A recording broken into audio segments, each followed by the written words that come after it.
Halo, selamat siang Tribuners. Anda sedang menyaksikan live update Tribun News edisi Senin 18 April 2022. Siang ini akan kami sajikan informasi teraktual dan menarik yang dilaporkan secara langsung oleh reporter lapangan kami. Bersama saya, Mesa Desirait, inilah live update selengkapnya.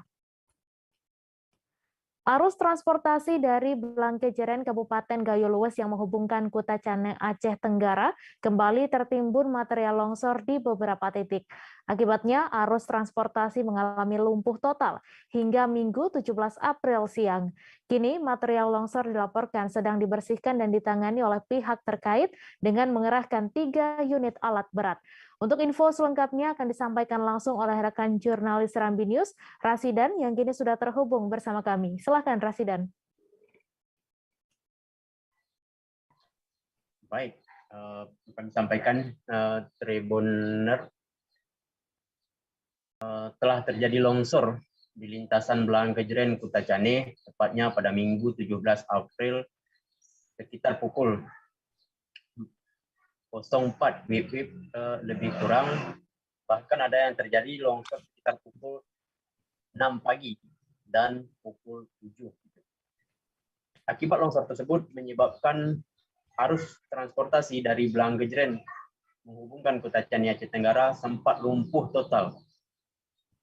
Samping itu juga sempat menyebabkan beberapa desa di Kecamatan Putri Betung terkurung longsor. Seperti itu, Mei. Ya, baik, terima kasih Rasidan atas laporan Anda. Selamat bertugas kembali. Warga Kampung Cibogo, Desa Ciseeng, Kecamatan Ciseeng, Kabupaten Bogor digegerkan oleh temuan sesosok ular sanca sepanjang sekitar 2,5 meter pada Minggu 17 April. Ular tersebut ditemukan warga di sebuah sumur saat pemilik sumur membuka penutup mesin pompa. Kemudian ular tersebut terjatuh ke dalam sumur berkedalaman 6 meter. Untuk info selengkapnya akan disampaikan langsung oleh rekan jurnalis Tribun Bogor, Naufal, yang kini sudah terhubung bersama kami. Silakan Naufal. Baik, selamat siang rekan-rekan Tribunus. Kami informasikan bahwa terkait adanya sesosok ular sanca yang menghebohkan warga Desa Ciseeng, Kecamatan Ciseeng, Kabupaten Bogor ini berhasil dievakuasi oleh tim rescue Damkar Kabupaten Bogor. Menurut keterangan dari pihak Damkar, jadi awalnya itu ada salah satu warga pemilik rumah sekaligus pemilik sumur lokasi temuan ular awalnya hendak melakukan atau memperbaiki mesin pompa. Ketika dia membuka penutup dari sumur tersebut, dia dikejutkan dengan sesosok ular sanca berukuran besar dan kemudian ular tersebut jatuh ke dalam sumur. Hal itu pun sempat menghebohkan warga yang ramai berdatangan ke lokasi. Namun karena sulit untuk ditangkap setelah ular tersebut masuk ke dalam sumur dengan kedalaman 6 meter, akhirnya warga melaporkan hal itu kepada pihak Damkar. Akhirnya tim rescue Damkar terjun ke lokasi dan melakukan penanganan, mengevakuasi ular tersebut, dan ular itu berhasil dievakuasi dalam waktu sekitar 40 menit. Saat proses evakuasi, warga di lokasi juga semakin ramai berdatangan karena kebetulan kejadian tersebut juga sekitar waktu sore, sehingga warga banyak yang ngabuburit dengan menghabiskan waktu menonton proses evakuasi ular yang dilakukan oleh pihak Damkar tersebut. Setelah Damkar berhasil melakukan evakuasi ular itu, kemudian dibawa ke tempat penampungan satwa sementara di Mako Damkar Cibinong. Demikian. Ya, baik, terima kasih Naufal atas laporan Anda. Selamat bertugas kembali. Kita beralih ke informasi selanjutnya, Tribuners. Seorang personel Direktorat Intelijen dan Keamanan atau Dirintelkam Kepolisian Daerah Sulawesi Tenggara membangun taman baca Al-Quran. Anggota polisi tersebut bernama Aibda Laontara Hafa yang sehari-hari berdinas di Subdit 1 Dit Intelkam Polda Sultra. Ia mendirikan Lembaga Pengajian Quran atau LPQ Al-Hidayah ini untuk membangun karakter agama dan mempelajari agama pada anak-anak. Untuk info selengkapnya akan disampaikan langsung oleh rekan jurnalis Tribun News Sultra, Fadli Aksar, yang kini sudah terhubung bersama kami. Silakan Fadli. Iya, baik Mei, baik Tribuners, seorang personil Direktorat Intelijen dan Keamanan Kepolisian Daerah Sulawesi Tenggara bernama Aibda Laodeonta Harafah membangun lembaga pengajian Al-Quran atau LPQ Al-Hidayah di tempat tinggalnya, tepatnya di Desa Laikah, Kecamatan Ranumeto, Kabupaten Konawe Selatan, Provinsi Sulawesi Tenggara. Aibda Laodeonta ini pertama kali membangun LPQ ini setelah kepindahannya dari Polres Poso ke Polda Sulawesi Tenggara pada 2018.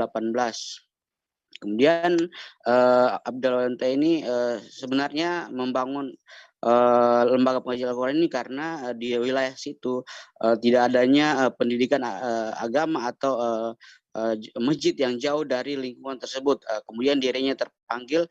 Selain itu juga melihat kondisi anak-anak yang pada sore harinya atau setelah pulang sekolah langsung bermain, mereka tampak tidak belajar, sehingga dia pun membangun lembaga pengajian Al-Quran tersebut.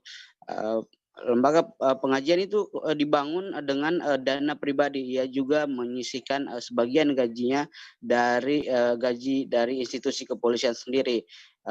Laodeonta juga dibantu oleh rekan-rekan seangkatannya di institusi kepolisian daerah Sulawesi Tenggara.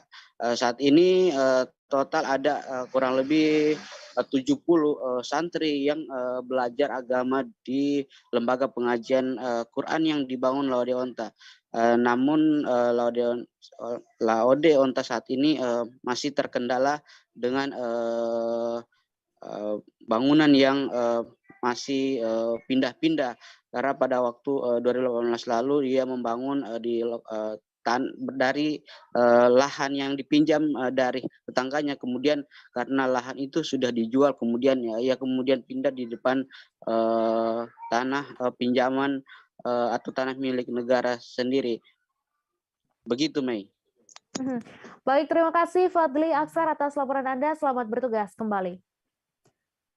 Aparat Polsek Sinjai Borong, Kabupaten Sinjai, Sulawesi Selatan mengungkap motif pembunuhan seorang warga Dusun Mato Angin, Desa Kasibulen, Kecamatan Sinjau Borong pada Minggu 18 April. Aparat kepolisian setempat mengungkap bahwa pelaku bernama Tamrin alias Tame yang berusia 54 tahun membunuh tetangganya bernama Anto 37 tahun karena diduga kesal. Pelaku kesal setelah seorang anak korban kerap membunyikan petasan di dekat rumahnya. Untuk info selengkapnya akan disampaikan langsung oleh rekan jurnalis Tribun Timur, Samsul Bahri, yang kini sudah terhubung bersama kami. Silakan, Bahri. Baik, rekan di studio Tribun News, perlu kami sampaikan bahwa pada pukul 9:45 waktu Indonesia Tengah, pada hari Minggu kemarin, terjadi aksi pembunuhan di Desa Kasibulek, Kecamatan Sinjai Borong, Kabupaten Sinjai, Sulawesi Selatan. Di mana pada saat itu seorang pelaku bernama Tamring sedang menghampiri seorang korban bernama Anto di sebuah kebun atau di dekat kandang sapi milik korban. Dan saat lewat pelaku atau Tamring, ia menegur tentang aktivitas seorang anaknya yang dilakukan pada subuh hari, yakni meledakkan petasan atau marcon di daerah itu pada saat subuh hari. Dan Tamrin atau pelaku pemerangan menyampaikan bahwa terdapat aksi seorang anak korban melakukan aksi ledakan mercon atau petasan, namun oleh pihak korban sendiri tidak menerima dengan teguran itu, sehingga terjadi cekcok dan berujung pada mengakibatkan perkelahian, lalu berujung pada aksi pemerangan terhadap Anto yang dilakukan oleh Tamrin sendiri. Seperti itu, Mbak. Di studio. Baik, terima kasih. Terima kasih Bahri atas laporan Anda, dan Tribuners, wartawan kami juga telah menghimpun wawancara dengan Kapolsek Sinjai Borong. Berikut tayangannya untuk Anda. Jadi awal dari kejadian itu awalnya karena sebenarnya masalah ketersinggungan. Masalah ketersinggungan yang sebelumnya anak si korban ini membunyikan petasan yang dari kaleng susu itu waktu subuhnya. Jadi merasa ini pelaku karena ada cucunya yang masih umur 40 hari. Mereka merasa terganggu, makanya ditegurlah tuh anak-anak. Jadi dengan kata-kata yang tidak baik. Terus paginya lagi, setelah itu datanglah si pelaku ke rumah korban untuk menyampaikan, untuk kasih tahu orang tuanya bahwa kasih tahu tuh anakmu, jangan kasih bunyi-bunyi begitu. Cucu saya kaget-kaget, itu kata mereka, si pelaku. Mungkin dari komunikasi itu ada ketersinggungan, ada tidak pas, akhirnya berlanjut dengan perkelahian. Senggel di mana si korban membawa cangkul, karena sementara memang si korban pada saat itu lagi membersihkan kandang sapinya di belakang rumah. Dan si pelaku ini tidak jauh dari rumahnya, dia samperin, udah disitulah terjadi Berkelahi. Hingga terkena sabetan parang si korban. Ya, karena si pelaku memang membawa kandau. Masjid kuno yang terletak di RW 8 lingkungan Sukalila, Kelurahan Keagungan, Kecamatan Serang, Kota Serang masih kokoh berdiri. Masjid ini memiliki 4 bangunan, satu diantaranya sebagai bangunan utama dengan atap tumpang berbentuk kerucut dengan 4 undakan. Selain itu, di area belakang masjid juga terdapat makam tua, yaitu makam tokoh kampung. Untuk info selengkapnya akan disampaikan langsung oleh rekan jurnalis Tribun Banten, Milda Nianti, yang kini sudah terhubung bersama kami. Silahkan Milda. Ya, halo Mei dan Tribuners, dapat diinformasikan bahwasanya masjid yang berada di lingkungan Sukalila merupakan masjid tertua yang ada di lingkungan sekitar. Selain itu, masjid tersebut juga terletak dan diapit oleh rumah-rumah warga sekitar. Nah, di area masjid terdapat mimbar kuno dan juga mihrab yang ada di ruangan utama. Selain itu juga di dalam mimbar terdapat tongkat yang biasa digunakan oleh imam masjid untuk khutbah pada saat salat Jumat berlangsung. Selain itu juga di area belakang masjid terdapat makam, yaitu makam Buyut Abdurrahman Haji Sikin dan juga makam para sepuh lainnya. Selain itu juga area sekitar masjid memiliki luas sekitar 1 hektar lebih dan warna masjid juga dilengkapi dengan warna khas, yaitu warna putih dan warna hijau pekat. Dan pada atap masjidnya itu terdapat atap tumpang yang berbentuk kerucut. Selain itu juga menyerupai dengan atap tumpang yang ada di Masjid Agung Banten. Selain itu juga warga sekitar mengatakan bahwasanya memang masjid tersebut adalah masjid tua, namun tidak dapat diketahui secara lebih jelas kapan masjid tersebut berdiri dan dibangun oleh siapa. Begitu rekan Mei. Ya, baik. Terima kasih Milda atas laporan Anda. Selamat bertugas kembali. Satu rumah hangus terbakar di Kampung Dul, Bangka Tengah, Sabtu 16 April, sekitar pukul 9 waktu Indonesia Barat. Akibat kebakaran tersebut, satu rumah berdinding papan dan beton ludas terbakar. Hampir kurang lebih 2 jam, api akhirnya berhasil dipadamkan. Untuk info selengkapnya akan disampaikan langsung oleh rekan jurnalis Bangka Pos, Adi Saputra, yang kini sudah terhubung bersama kami. Silakan, Adi.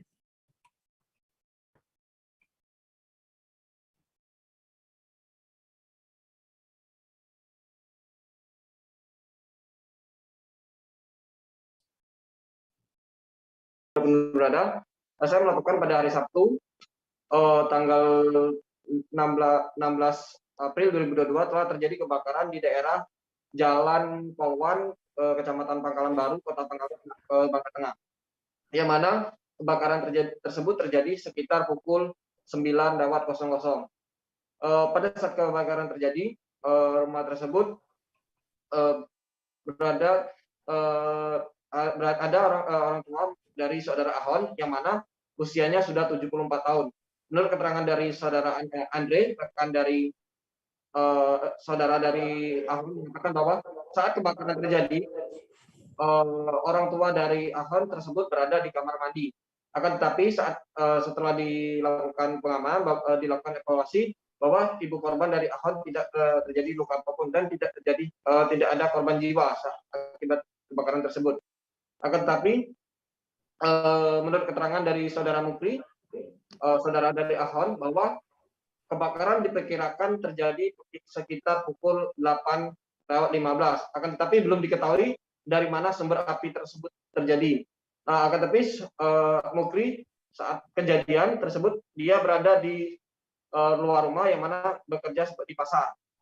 Ketika kejadian, setelah mendapatkan kabar bahwa rumahnya terbakar, Mukri langsung bergegas pulang ke rumah untuk menyelamatkan beberapa barang berharga seperti surat tanah, sepeda motor, dan beberapa barang berharga lainnya. Yang mana bahwa rumah tersebut merupakan rumah tua yang bangunannya masih terbangun setengah papan dan setengah baton. Bangunan seperti itu dia.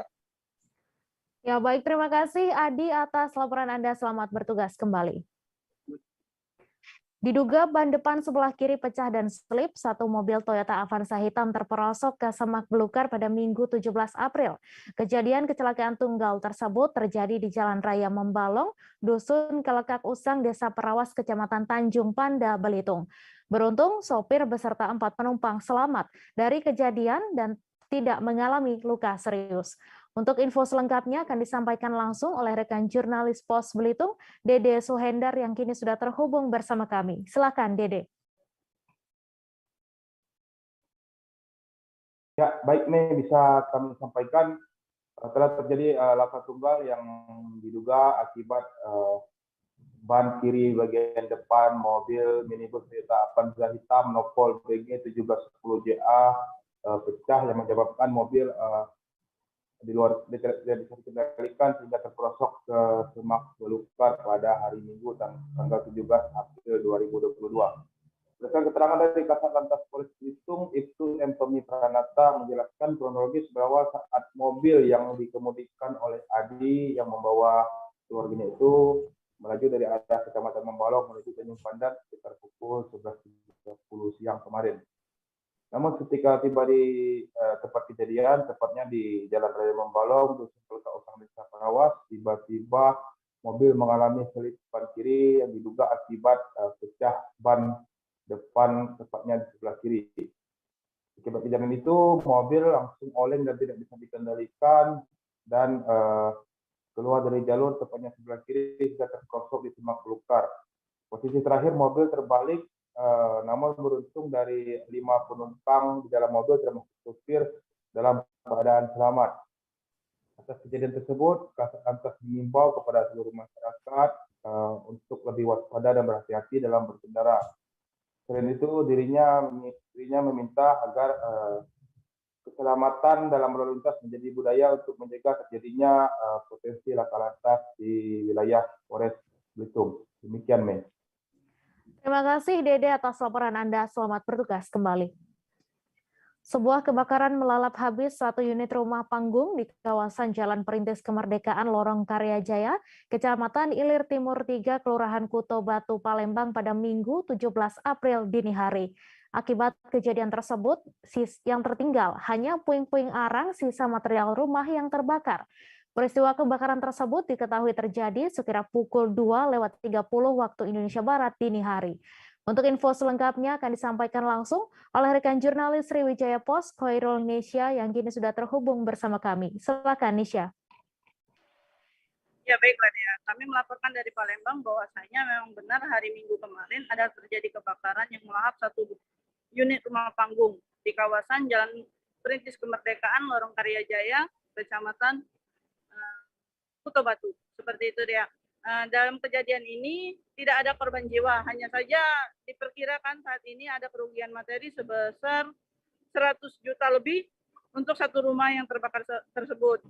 Rumah itu milik Pak Sungsang yang saat kondisi terbakar dalam kondisi kosong. Rumah itu juga sudah ditinggal oleh pemiliknya selama 10 tahun terakhir. Rumah itu dikatakan oleh tetangga tidak terawat lagi, dan memang di dalam rumah-rumah itu tidak ada lagi barang-barang seperti itu deh. Baik, terima kasih Nisha atas laporan Anda. Dan Tribuners, wartawan kami juga telah menghimpun wawancara dengan warga sekitar. Berikut tayangannya untuk Anda. Pak Harun, ini kejadiannya jam berapa, Pak? Jam setengah 3 lah. Setengah 3. Kondisi rumah ini ada isinya, Pak? Tidak dihuni, ya? Iya. Tidak dihuni. Jadi ini kalau penyebab kebakarannya telah diketahui belum, Pak? Apa?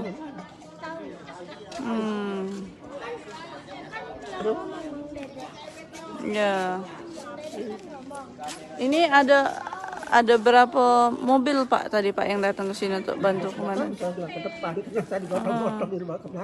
Oh, jadi gotong royong sama warga ya, Pak, ya? Mobil nggak bisa masuk di sana. Rumah ini rumah siapa, Pak? Haji Dion. Pak Dion. Pak Dion. Ini jam berapa padamnya, Pak? Berapa jam lah setelah kejadian?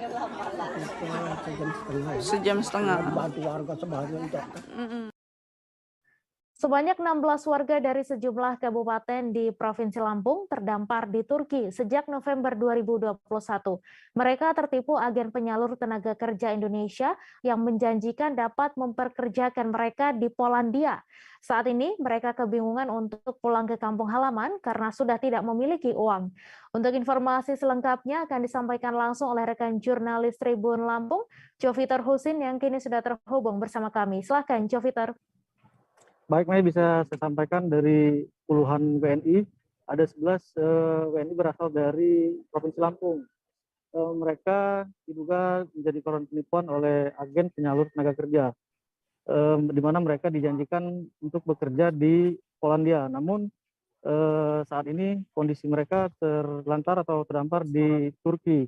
Dari pihak BP2MI Lampung pun telah berkoordinasi dengan para TNI atau WNI ini dan menyarankan mereka untuk segera menghubungi kedubes di Turki. Setidaknya mereka akan mendapat petunjuk dari kedubes apakah dapat dipulangkan ke negara asal ataupun langsung berangkat ke negara tujuan atau Polandia. Demikian, Mei. Baik, terima kasih Joviter atas laporan Anda. Selamat bertugas kembali. Kami akan kembali selesai jeda sejenak, Tribuners, tetap di live update. Oke, apa kabar Bang Arif di sini untuk strateginya? Kalau saya sendiri di Jumip 37 ini yang semalam baru mulai, saya udah pasti. Sebenarnya aku nggak ngerasa itu penangkapan atau penggerbegan atau apapun itu. Karena gini loh, posisinya aku kriteria. Jadi kita mengenal disebut dengan stroke yang tidak berdarah dengan stroke yang berdarah. Stroke yang tidak berdarah itu biasanya ditandai dengan adanya penyumbatan. Kalau itu penyumbatan di sini mungkin pikirnya tidak ke situ kali ya, tapi kalau di Korea atau di Kamboja itu ada beberapa paper yang saya itu Mas, ya, dulunya tukang koran. Oh gitu ya. Tukang koran. Ya, saya baca itu, Pak. Tuh kan pernah baca kan? Ya. Jadi kalau saya jadi pangdam itu udah bersyukur banget. Si anak ini dijadikan sebagai tersangka begitu. Ya, kalau ini kita bicara yang di luar kasus Sebongombo ya. Dengan nama hujan shower, di mana terdapat batas jelas antara daerah hujan dan tidak hujan yang biasanya terjadi pada fase awal mature stage atau tahap berbahaya itu Kang. Jadi mulai artinya terjadinya perlembekan. Nah itu untuk penetrasi akan sulit. Gitu ya. Dok, saya ini menurut saya memang tidak mudah. Bukan urusan tanah diambil. Kalau misalnya Amerika Serikat sekarang. Rasulullah mengatakan dalam sebuah hadis bahwa berpuasa di 6 hari Syawal itu. Oke, apa kabar Bang Arif di sini untuk strateginya? Kalau saya sendiri di Jumip 37 ini yang semalam baru mulai, saya udah pasti. Sebenarnya aku nggak ngerasa itu penangkapan atau penggerbegan atau apapun itu. Karena gini loh, posisinya aku kriteria. Jadi kita mengenal disebut dengan stroke yang tidak berdarah dengan stroke yang berdarah. Stroke yang tidak berdarah itu biasanya ditandai dengan adanya penyumbatan. Kalau itu penyumbatan di sini mungkin pikirnya tidak ke situ kali ya, tapi kalau di Korea atau di Kamboja itu ada beberapa paper yang saya itu Mas, ya, dulunya tukang koran. Oh gitu ya. Tukang koran. Ya, saya baca itu, Pak. Tuh kan pernah baca kan? Ya. Jadi kalau saya jadi Pangdam itu udah bersyukur banget. Si anak ini dijadikan sebagai tersangka begitu.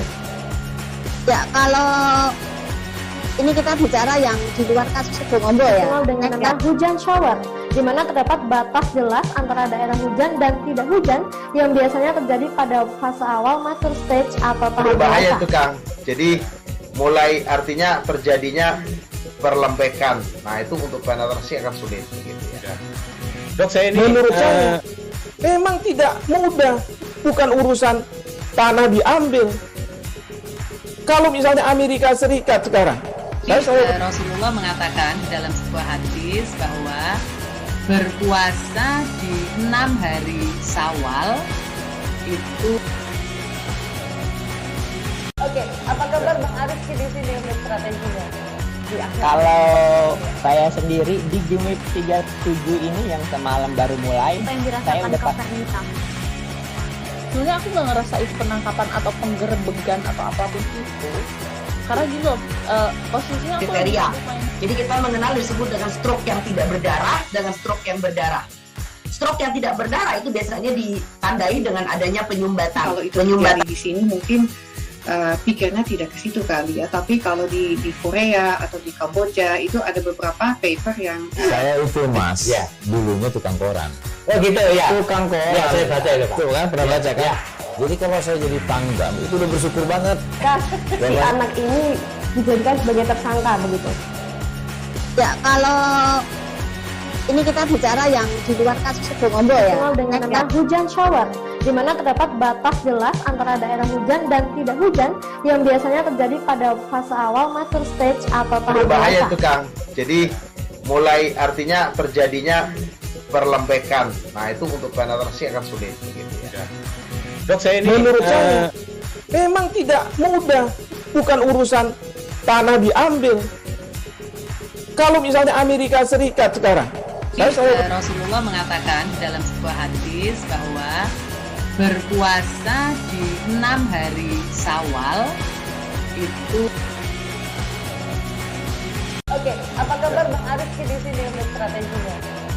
Kalau saya sendiri di Jumip 37 ini yang semalam baru mulai, saya udah pas.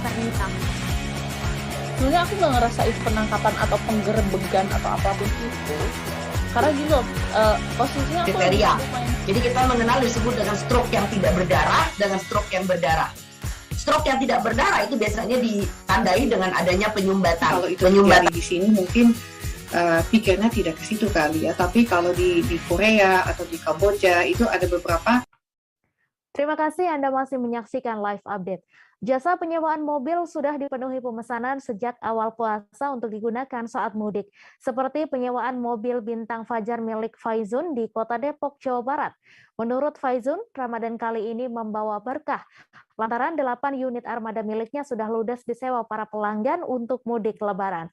Untuk info selengkapnya akan disampaikan langsung oleh rekan jurnalis Warta Kota, Vini Rizky Amelia yang kini sudah terhubung bersama kami. Silakan Vini. Ya, rekan Mei. Untuk Ramadan tahun ini memang Faizun mengaku pihaknya sangat beruntung, merasa beruntung sekali dan membawa berkah sebab dibandingkan dengan tahun sebelumnya, di mana dari 8 unit yang dimiliki oleh Faizun semuanya tidak ada yang bergerak atau tidak ada yang sewa di tahun yang lalu. Karena memang dikarenakan juga tahun lalu tidak diperkenankannya mudik atau mungkin adanya perketatan di zaman PPKM tahun lalu. Namun tahun ini Faizun mengatakan hal tersebut membawa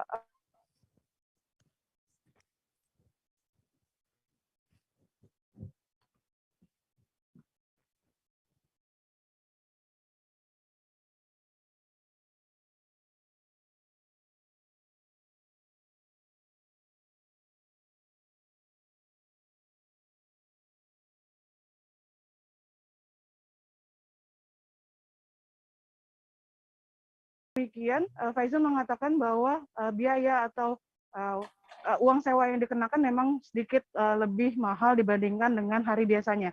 Di mana untuk Avanza, hari biasa dikenakan 300 sampai 350.000 sehari, namun pada saat mudik ini dikenakan biaya 500.000 sehari dengan kontrak selama 10 hari.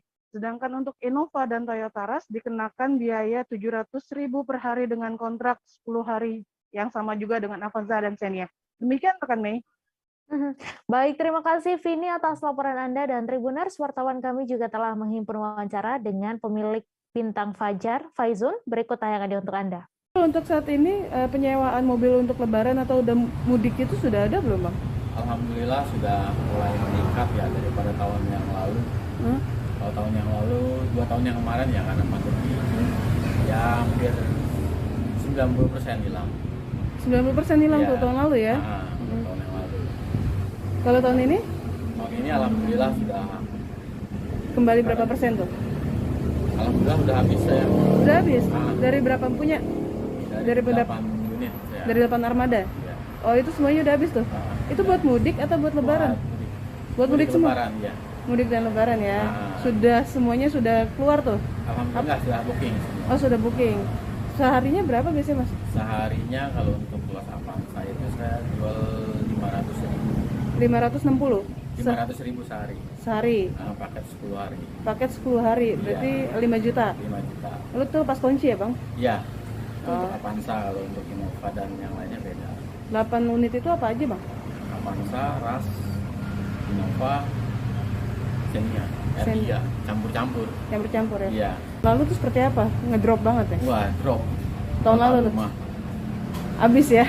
Nggak sama. Alhamdulillah kita nikmatin aja tahun lalu, 2 tahun yang lalu. Berarti ini udah mulai kembali lagi ya Bang ya? Yana Mulyana dilantik menjadi Wali Kota Bandung pada Senin 18 April oleh Gubernur Jawa Barat Ridwan Kamil di Gedung Sate. Yana Mulyana menggantikan Odet M. Daniel yang meninggal pada Desember 2021. Sebelumnya, Yana Mulyana ditunjuk sebagai PLT Wali Kota Bandung. Untuk info selengkapnya akan disampaikan langsung oleh rekan jurnalis Tribun Jabar, Syarif Abdussalam, yang kini sudah terhubung bersama kami. Silakan Syarif. Ya, selamat siang menjelang sore Tribuners dan rekan Mei. Dilaporkan hari ini bahwa Yana Mulyana dilantik menjadi Wali Kota Bandung setelah sebelumnya Yana menjabat sebagai PLT Wali Kota Bandung karena Wali Kota sebelumnya yaitu Odet Muhammad Daniel meninggal dunia di Masjid Mujahidin 10 Desember 2021 lalu. Dan sejak saat itu Yana menjadi PLT dan baru sekarang Yana akhirnya dilantik menjadi Wali Kota Bandung definitif. Beliau akan mengisi jabatan tersebut sampai September 2023. Jadi di sini statusnya sebagai Wali Kota sisa periode 2018 sampai 2023. Yana Mulyana ini dilantik oleh Ridwan Kamil dan pelantikannya sendiri dihadiri oleh pejabat jajaran dari Pemprov Jabar dan Pemkot Bandung, juga ada sejumlah tokoh-tokoh di sana, tokoh masyarakat, dan di sini pun dihadiri oleh istri dari almarhum Odet M. Daniel, Siti Muntamah, yang juga merupakan anggota DPRD Provinsi Jawa Barat. Di dalam pemaparannya, Ridwan Kamil meminta Yana Mulyana untuk menegakkan 3 hal, yaitu integritas untuk melayani rakyat dan meningkatkan profesionalisme. Juga ada penekanan-penekanan terhadap sejumlah isu mengenai COVID-19, yaitu untuk pemulihan pasca COVID-19 dan juga menjelang 2024 nanti. Kemudian Yana pun menyatakan akan melaksanakan semua arahan dari Gubernur Jawa Barat tersebut, dan Yana dalam kesempatan yang sama juga menuturkan sejumlah program-program yang akan dilanjutkan sampai masa jabatannya habis. Yana pun menyebut beberapa proyek pembangunan, diantaranya adalah pihaknya sedang menuntaskan flyover Kopo yang sekarang memasuki tahap akhir. Kemudian beliau pun menyatakan akan terus berkoordinasi dengan pemerintah pusat dan pemerintah Provinsi Jawa Barat untuk membangun flyover yang serupa di Kira Condong, Buah Batu.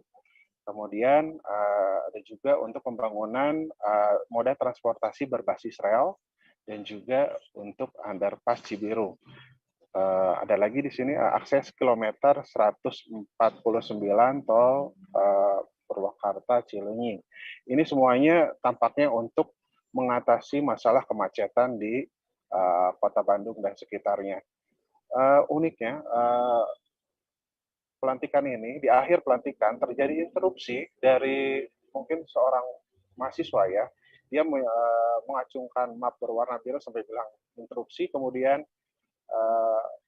Pak Gubernur bilang nanti ada waktunya, mungkin akan diselesaikan lebih lanjut interupsi tersebut. Namun pihak yang bersangkutan akhirnya diamankan oleh protokoler karena ya menerobos begitu saja acara pelantikan walaupun itu sudah di masa akhir pelantikannya. Setelah pelantikan, Yana dan keluarga juga melakukan ziarah di Taman Makam Pahlawan untuk mengunjungi kerabatnya di sana. Oke, sekian rekan Mei. Ya, baik. Terima kasih Syarif atas laporan Anda dan Tribuners. Wartawan kami juga telah menghimpun keterangan dari Gubernur Jawa Barat. Berikut tayangan ini untuk Anda. Kami baru menerima surat dari Mendagri kan minggu lalu ya. Jadi memang surat itu ditunggu-tunggu dan saya baru punya waktu di hari Senin ini kira-kira begitu. Maka dilantik Pak Haji Yana Mulyana sekarang resmi sudah menjadi Wali Kota Bandung. Sudah pakai PLT lagi dan bertugas sampai akhir masa jabatan di akhir tahun 2023. Bagi sisa waktu ini saya minta komunikasi dengan Pemprov ditingkatkan agar pembangunan di sisa masa jabatan bisa maksimal, ya, baik dengan APBD sendiri maupun APBD dukungan dari provinsi. Nah, Pak Yana sudah pengalaman sebagai wakil, sekarang jadi wali kota. Tadi saya titipkan integritas, kemudian pelayanan, profesionalisme dan komunikasi politik ya, menjaga Bandung tetap kondusif menjelang 2024 kan pasti seluruh semangat kira-kira begitu. Nah, mudah-mudahan dengan nasihat-nasihat tadi Bandung bisa lebih baik dan luar biasa. Setelah itu nanti pasti ada PJ dari provinsi 1 tahun sampai 3 tahun.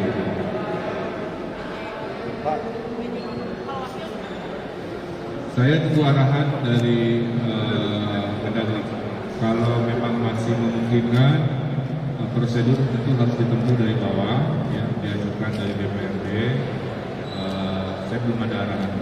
Yang penting satu-satu dulu level wali kotanya yang kita bereskan. Setelah itu wakil kalau memang kurang memungkinkan. Prioritas Kayala apa sih Pak? Yang memangnya kita ada sebagai cerita dan sebagai perjalanan gimana?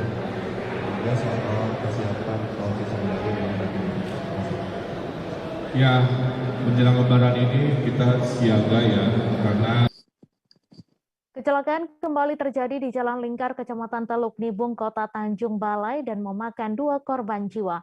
Kecelakaan tersebut diduga akibat aksi balap liar yang dilakukan oleh muda-mudi saat melakukan asmara subuh seusai sahur.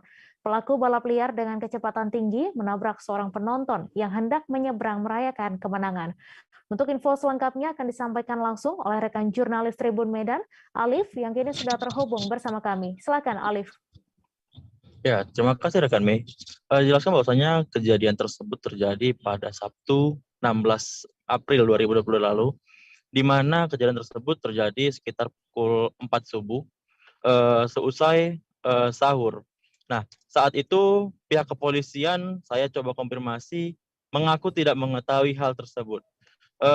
Menurut mereka, bahwasanya kejadian tersebut tidak ada laporan masuk ke Satlantas Polres Tanjung Balai.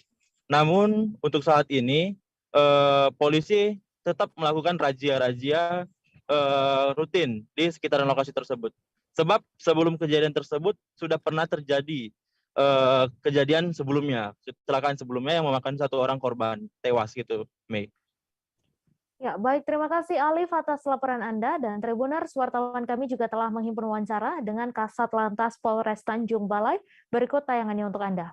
Baik, jadi setelah kita lakukan pengecekan TKP dan TKP kita olah dan berdasarkan keterangan daripada masyarakat di sekitar kejadian, bahwasanya jenis sepeda motor datang dari arah Situlang Rasu menuju Teluk Nibung pada saat yang bersamaan ada salah satu orang untuk menyeberang yang tidak melihat kendaraan yang datang dari arah sebelah kirinya sehingga terjadi tabrakan, ya, itu menabrak jalan kaki. Demikian. Ada nggak luka-luka, Komandan? Jadi untuk kedua belah pihak yang terlibat laka lantas belum kita ketahui karena sampai saat ini tidak ada laporan dari orang yang terlibat laka lantas ke Satlantas Polres Tanjung Balai. Apa sikap Komandan sendiri terkait maraknya balap liar yang ada di Tengong? Untuk kita, kegiatan sudah kita laksanakan, itu yang bersifat preemptif dan preventif, ya, edukasi maupun patroli, dan kita laksanakan penjagaan di lokasi-lokasi balap liar.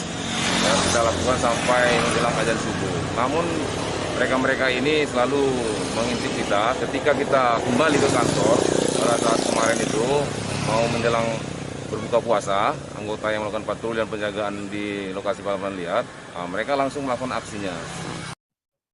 Kegiatan uji kompetensi LAS Kombinasi GTAW SMAW berlangsung mulai Jumat 15 April hingga Sabtu 16 April kemarin. Pelaksanaan uji kompetensi ini berlangsung 2 hari dan terhitung masuk dalam uji kompetensi yang ke-10 di UPTD LLK Tarakan di bawah naungan BLK Samarinda.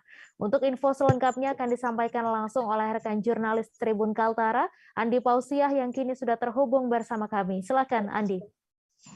Ya, baik rekan Mei, selamat siang Tribuners, bersama saya Andi melaporkan dari Kota Tarakan, Provinsi Kalimantan Utara. Ya benar, kegiatan uji kompetensi LAS Kombinasi GTAW dan SMAW berlangsung pada Jumat tanggal 25 April 2000 sudah dimulai sejak Jumat 25 April 2022 kemarin dan berlangsung hingga tanggal 16 April 2022 kemarin. Dikatakan Andi Arfan, Kepala UPTD LLK Tarakan, pelaksanaan uji kompetensi sendiri berlangsung selama 2 hari dan ini adalah yang ke-10 dilaksanakan di UPTD Lembaga Latihan Kerja Tarakan yang berada di bawah naungan Balai Latihan Kerja Samarinda atau BLK Samarinda. Dikatakan Andi Arfan sendiri hari ini untuk peserta yang mengikuti total ada sekitar 14 orang dan yang direkomendasikan itu dari 16 peserta yang mengikuti kegiatan paket pelatihan khusus untuk LAS kombinasi. Sementara sisanya 2 orang setelah melalui proses seleksi tidak bisa melanjutkan dan tidak direkomendasikan untuk mengikuti uji kompetensi. Adapun hasilnya sendiri dikatakan Arfan nantinya setelah mereka melalui uji kompetensi ini, mereka akan mendapatkan sertifikat yang dikeluarkan oleh Badan Nasional Sertifikasi Profesi, di mana salah satu badan yang khusus mengeluarkan sertifikat dan pelaksanaan sendiri dilaksanakan oleh LSP Samarinda atau bagian dari BNSP di pusat. Dikatakan Andi Arfan sendiri memang untuk saat ini untuk melamar pekerjaan misalnya di perusahaan yang membutuhkan teknisi, persyaratan utamanya saat ini harus memiliki sertifikat profesi dan ini sangat berfungsi dan berguna bagi peserta yang membutuhkan untuk melampirkan saat proses pendaftaran atau melamar pekerjaan. Untuk tahun ini sendiri dikatakan Andi Arfan ada 3 tahap dilaksanakan. Yang pertama total sekitar 11 paket pelatihan, yang kedua ada 13 dan terakhir nanti ini sudah dibuka di April dan akan dimulai kembali pada Mei 2022 tahun ini sebanyak 6 paket pelatihan sehingga total tahun ini ditargetkan sampai dengan Oktober atau November 2022 sudah selesai pelaksanaan paket pelatihan sebanyak 28 paket. Kemudian dikatakan Andi Arfan sendiri, memang untuk jenis-jenis paket pelatihannya sendiri ada seperti pelatihan kue, kemudian ada jahit, ada listrik sederhana, ada desain grafis, komputer, servis motor, dan juga pelatihan seperti perbaikan AC untuk rumah tangga. Demikian rekan Mei. Ya, baik. Terima kasih Andi Pausiah atas laporan Anda. Selamat bertugas kembali. Memasuki pertengahan bulan Ramadan, sejumlah persiapan dilakukan untuk menyambut datangnya pemudik di waktu mendekati Lebaran nanti. Terlebih setelah 2 tahun sebelumnya ada aturan dilarang mudik, diprediksi animo untuk pulang kampung kali ini akan tinggi. Untuk itu, Polres Wonogiri menyiapkan 7 pos di lokasi yang berpotensi menimbulkan kepadatan arus lalu lintas. Untuk info selengkapnya akan disampaikan langsung oleh rekan jurnalis Tribun Solo, Erlangga, yang kini sudah terhubung bersama kami. Silakan Erlangga. Ya, selamat siang Mei, selamat siang Tribuners. Ya, jadi mendekati bulan pertengahan di bulan Ramadan ini kan sebentar lagi sudah memasuki masa-masa arus mudik ya. Jadi nanti di arus mudik tahun ini atau Lebaran di tahun ini diperkirakan ada ratusan ribu pemudik yang datang ke Wonogiri. Nah, mengantisipasi hal itu, sejumlah persiapan sudah dilakukan, termasuk dari Polres Wonogiri juga. Nantinya akan mendirikan sebanyak 7 pos. 7 pos itu termasuk pos pengamanan, pos pelayanan, dan pos terpadu. Dan pos itu nanti didirikan di tempat-tempat yang rawan keramaian, misalnya di dekat Terminal Giri Adipura, kemudian juga di depan Pasar Kota Wonogiri, kemudian di Pasar Ngadirojo, Pasar Purwantoro, Pasar Baturno, Racimantoro, dan di sekitaran objek wisata Kepaduk Gajah Mungkur, di mana biasanya di musim-musim Lebaran itu di Waduk Gajah Mungkur itu selalu dipadati oleh pengunjung. Nah, nantinya rencananya di dekat pintu masuk di WGM juga akan ada pos terpadu.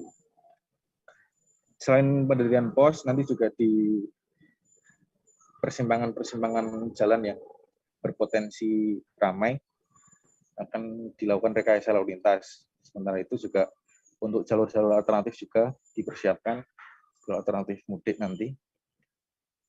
Gitu. Selain itu juga kemarin dari Kaslantas mengimbau untuk masyarakat yang pemudik yang melalui Wonogiri diarahkan untuk melalui jalur utama.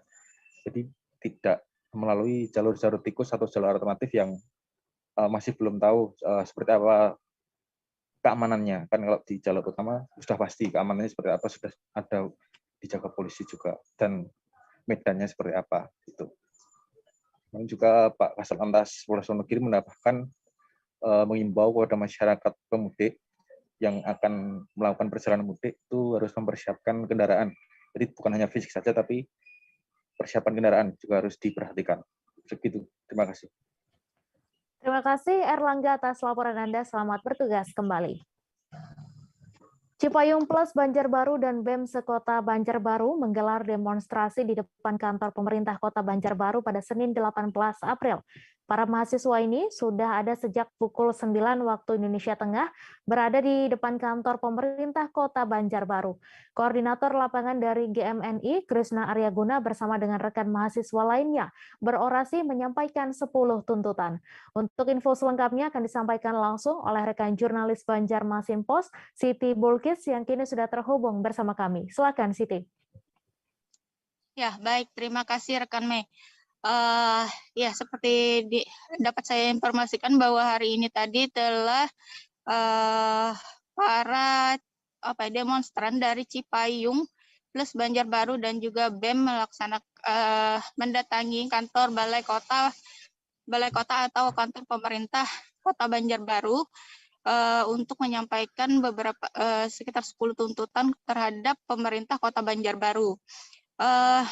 Para demonstran ini sudah berkumpul atau titik kumpulnya itu di Taman Panderville itu sekitar pukul 8 pagi, pukul 8 WITA. Kemudian mereka berjalan kaki menuju ke kantor Balai Kota dan tiba sekitar pukul 9 sudah mulai berada di depan kantor Balai Kota.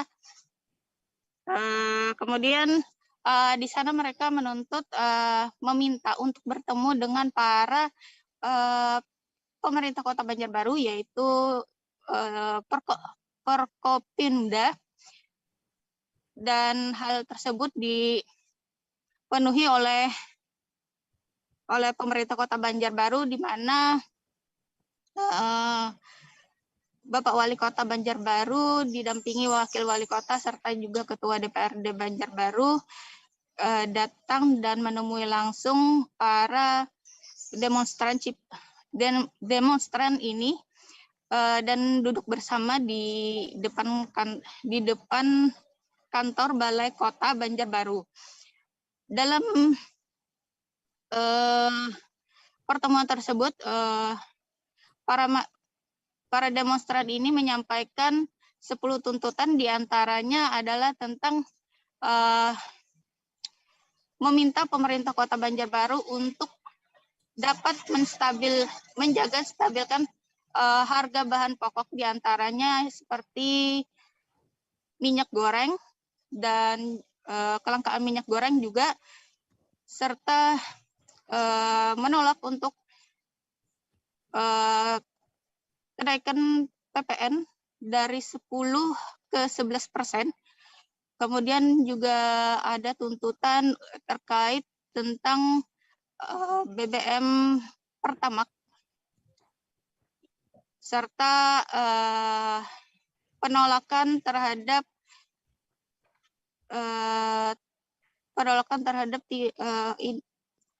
tiga periode rencana akan 3 periode masa jabatan presiden. Nah, hal tersebut disampaikan oleh para demonstran kepada pemerintah Kota Banjarbaru dan saat itu juga dijawab oleh pemerintah Kota Banjarbaru melalui Bapak Wali Kota. Beliau menyatakan bahwa artinya untuk terkait masalah minyak goreng, pemerintah Kota Banjarbaru telah melaksanakan operasi pasar beberapa kali untuk menjaga stabil agar minyak goreng di Kota Banjarbaru tetap bisa dipastikan aman. Kemudian juga hari ini Wali Kota Banjarbaru juga menyebut bahwa mereka akan melakukan sidak langsung ke pasar dan juga ke pasar retail modern untuk memastikan bahwa stok minyak goreng di Kota Banjarbaru khususnya aman. Kemudian terkait dengan masa jabatan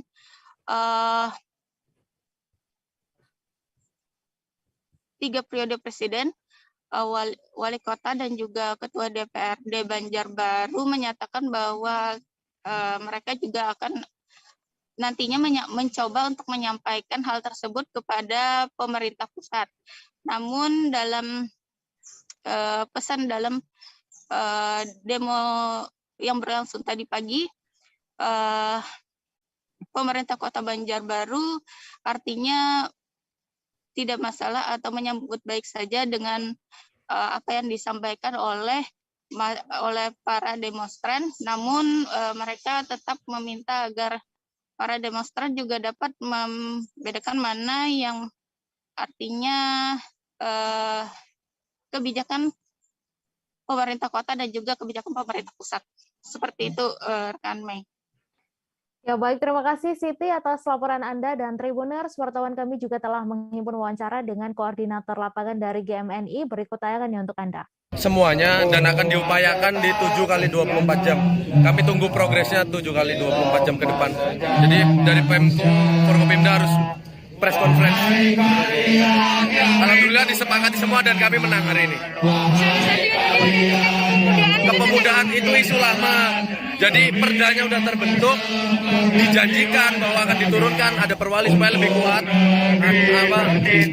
payung hukumnya, tetapi sampai sekarang perwalinya belum ada. Jadi itu ditegaskan nanti akan diusahakan akan secepatnya dibikin, dan kami mengkritisi juga dari SKP di Dispora itu bidang kepemudaannya kurang greget lah kepada pemuda-pemuda.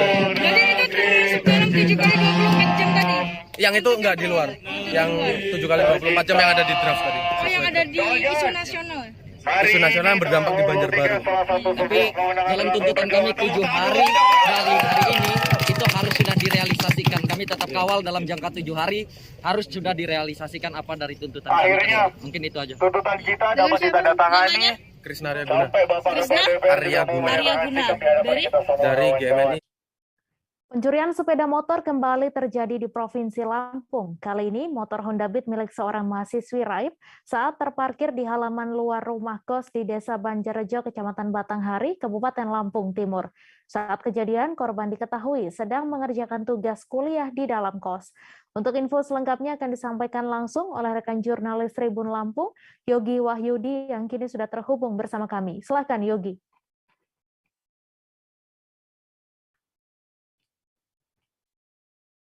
Oke, baik. Selamat siang, Kak Mei ya. Dan Tribuners dimanapun kalian berada.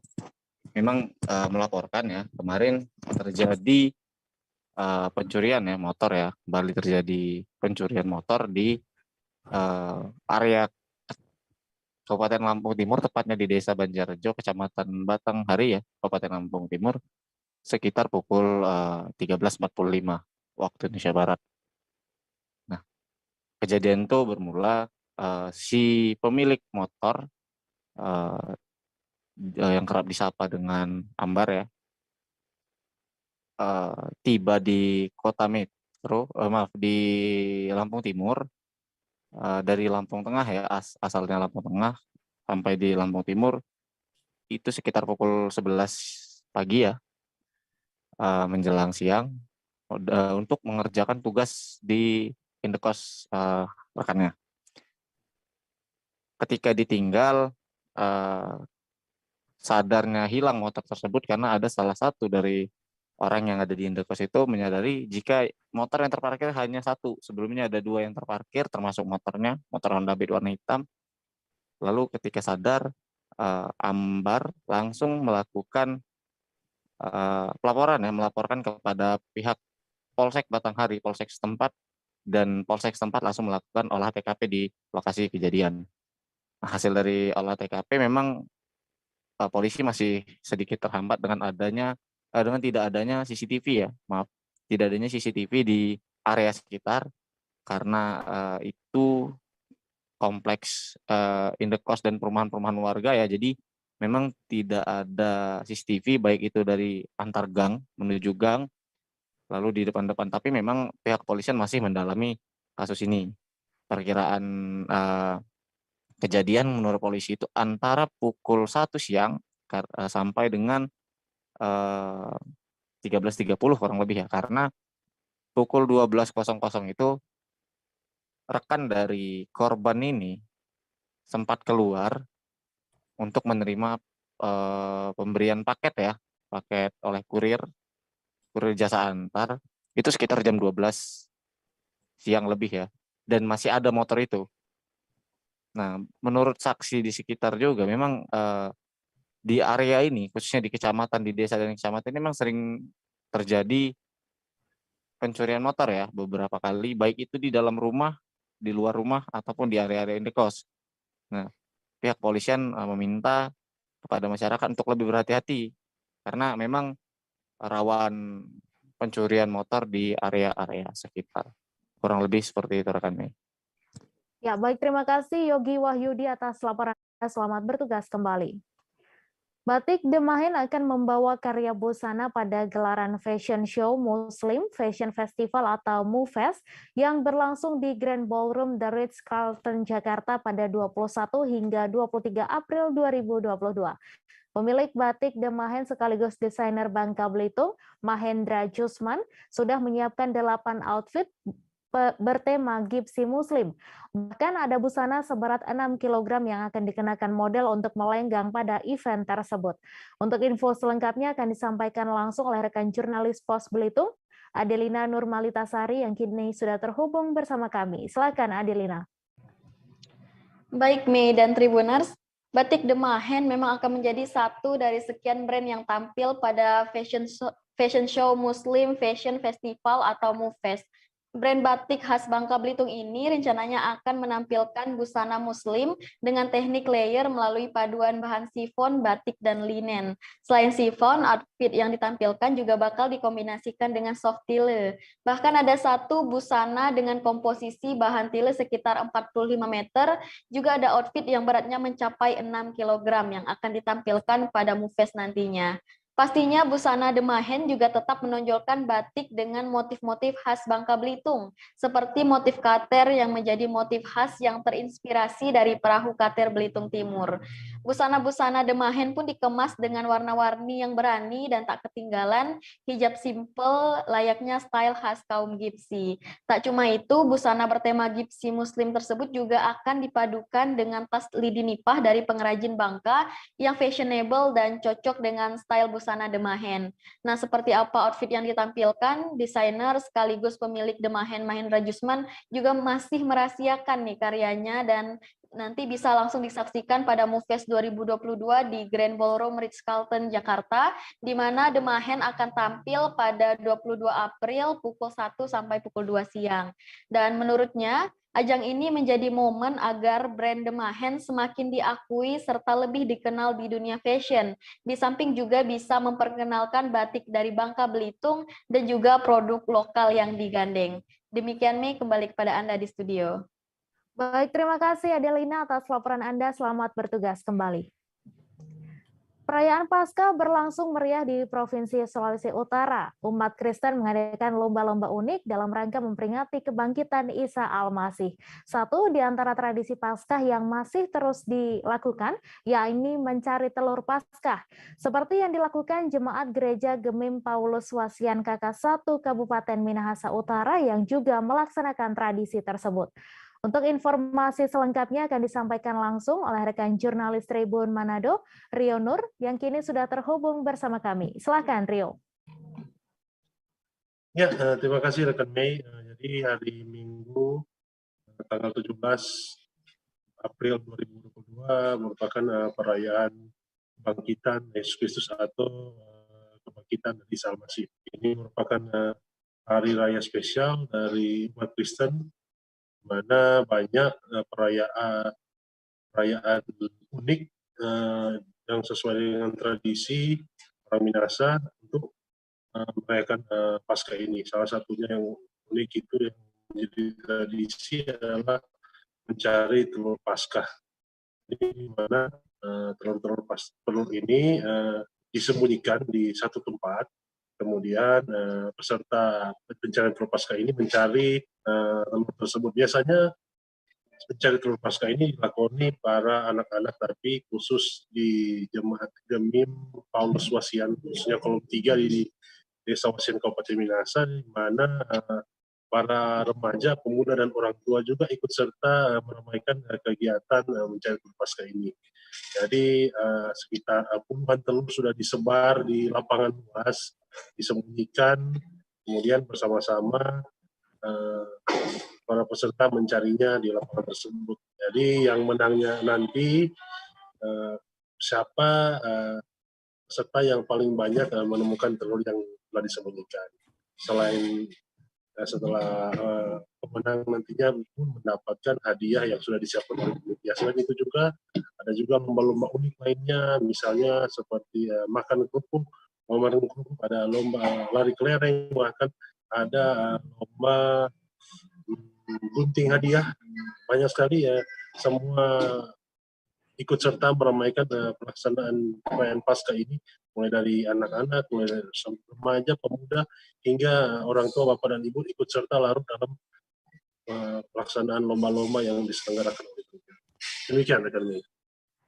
Baik, terima kasih Rio Nur atas laporan Anda. Selamat bertugas kembali. Informasi tadi sekaligus menutup perjumpaan kita dalam live update hari ini. Tribuners, lantaran masih di tengah pandemi, kami kembali mengingatkan untuk selalu menerapkan protokol kesehatan dimanapun Anda berada. Saya Mesa Desirait beserta kru yang bertugas pamit. Terima kasih dan sampai jumpa. Jangan lupa like, subscribe, dan share ya.